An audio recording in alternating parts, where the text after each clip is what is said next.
اب ہم بات کرتے ہیں کہ اپنے نتائج کو بہتر کیسے بنایا جائے۔ اپنے ساتھ اور دوسروں کے ساتھ اعتماد اور معتبری کی استواریت کو اہمیت دینے سے سوال یہ پیدا ہوتا ہے کہ ہم اپنے نتائج کو بہتر کیسے بنا سکتے ہیں۔ میرا ماننا ہے کہ مندرجہ ذیل 3 ایکسلریٹرز بہت مفید ثابت ہوں گے۔ نمبر 1، نتائج کی ذمہ داری قبول کیجیے۔ جیسا کہ میرے والد نے مجھے سکھایا جب میں 7 سال کا تھا کہ کامیابی کی اصل کنجی نتائج کی ذمہ داری قبول کرنے میں ہے، سرگرمیوں کی نہیں۔ انہوں نے مجھے کہا تھا کہ باغ کو ہرا بھرا اور صاف ستھرا رکھنے کا ذمہ دار میں ہوں۔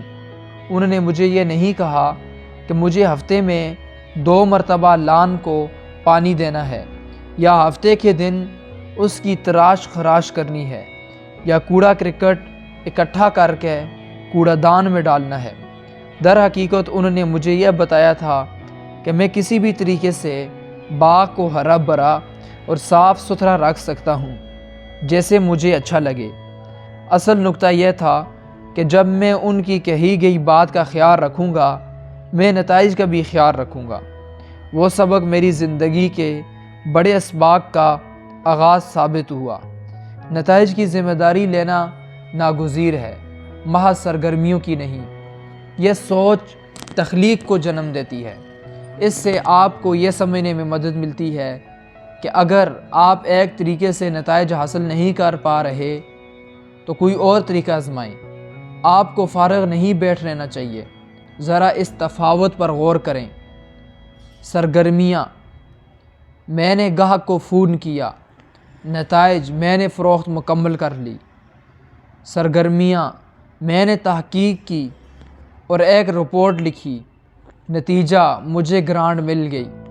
سرگرمی: میں نے کلاس لی، نتیجہ: میں نے سیکھا کہ ایک متاثر کن پریزنٹیشن کیسے دی جاتی ہے۔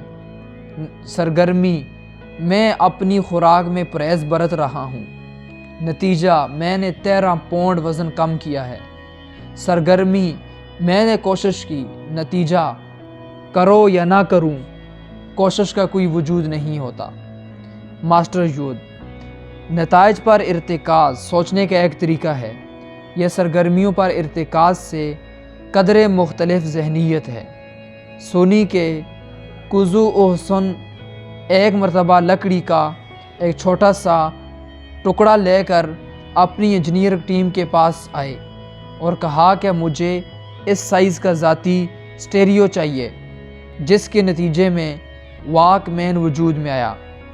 اپنی کتاب میں ٹام پیٹرز کرسیلر کمپنی یعنی کاریں بنانے والی کے سابق CEO اور سابقہ چیئرمین لی آئیکو کا، جو کرسیلر لائن کی گاڑیوں میں گرائی اٹھائی جانے والی چھت کا اضافہ کرنا چاہتے تھے، کی کہانی بتاتے ہیں۔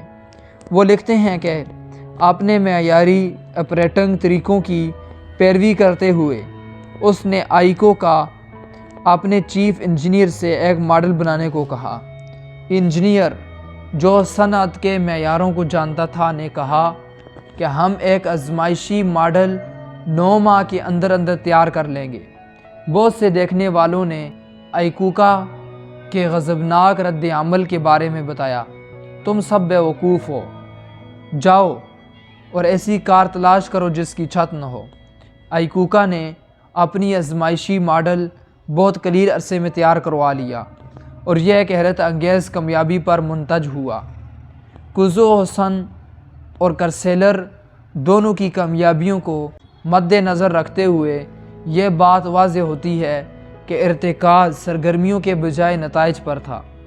نتائج اور سرگرمیوں کے درمیان امتیاز کے فائدے کے علاوہ نتائج کی ذمہ داری لینے کی ایک اور مثبت جہت بھی ہے۔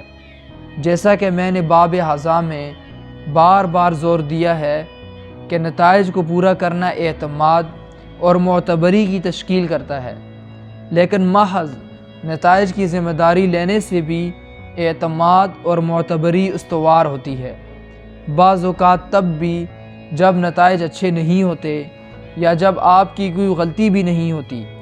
ذاتی اور خاندانی زندگی میں نتائج کی ذمہ داری لینے کا حیران کن اثر ہوتا ہے، جہاں بجائے الزام لگانے اور کوسنے کے ایک میاں یا بیوی کہے کہ میں اپنے حصے کی غلطی پر شرمندہ ہوں، میں اسے بہتر بنانے کے لیے کیا کر سکتا ہوں، یا والدین یہ کہیں کہ شاید میں اس معاملے پر اپنی رائے صحیح طرح سے واضح نہیں کر سکا یا سکی ہوں، مجھے اس کی مزید وضاحت کرنے کا موقع دو، یا برگشتہ بہن یا بھائی اپنی غلطی کی ذمہ داری قبول کرے اور اسے سدھارنے کے لیے پہلے پیش قدمی کرے۔ جب آپ کہیں کہ میں اس نقصان میں اپنے حصے کی ذمہ داری قبول کرتا ہوں، چاہے وہ جیسی بھی ہو، اور یہ بھی کہ میں حل ڈھونڈنے کے لیے مدد کرنے کی ذمہ داری بھی قبول کرتا ہوں، آپ اعتماد اور معتبری استوار کریں گے اور ہر پہلو سے بہتر نتائج حاصل کریں گے۔ ونسٹن چرچل کہتے ہیں، یہ کہنے کا کوئی فائدہ نہیں کہ ہم اپنی بہترین کوشش کر رہے ہیں، آپ کو اہم کام کرنے میں کامیاب ہونا ہوگا۔